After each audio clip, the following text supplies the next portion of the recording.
Good afternoon. Today I would like to talk to you about calculating a standard error mean. And what a standard error mean does is tells us how far away a sample mean is in comparison to the population mean.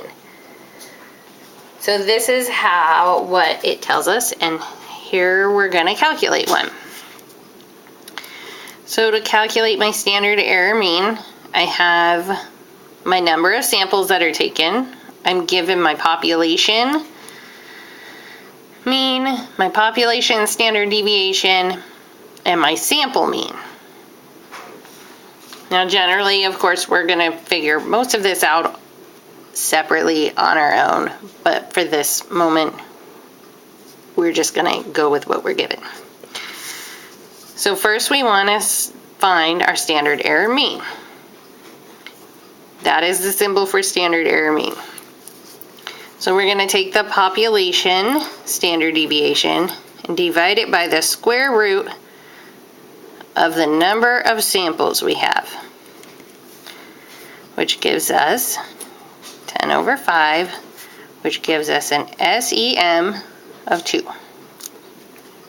Then, in order to find out, say, the percentage of something or anything like that, we're going to need a z-score.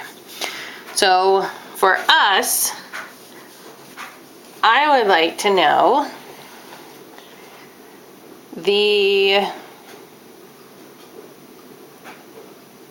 what our mean of 82 is and where it falls on a z-score table.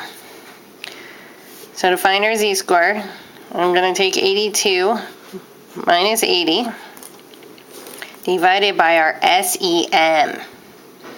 This is something a little different from standardized z-scores.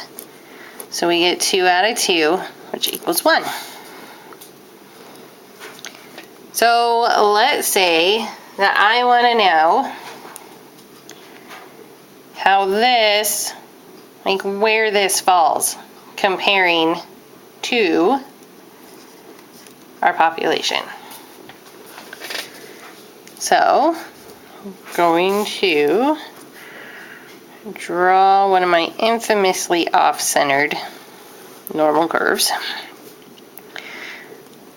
I am going to put my population mean of 80, my sample mean of 82, and I want to know what percentage of scores, sample scores, are going to be above 82. So that means, since I know my z-scores, the percentage above z-score 1.00. So we're going to do this so we know where we're looking. I will consult a unit normal table, and the unit normal table tells me that the portion that should sit above 82, the portion of sample means that should be above 82, is 1.1587, or 15.87%. Pretty decently small size. So I can safely say that the percentage of scores that would, of sample means that would be above 82 would equal 15.87%. So that's kind of how we use standard error mean.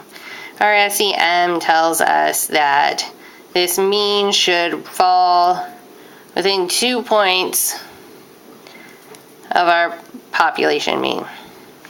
This kind of tells us, gives us a percentage or kind of a good place marker for where it needs to be and what we should be able to predict.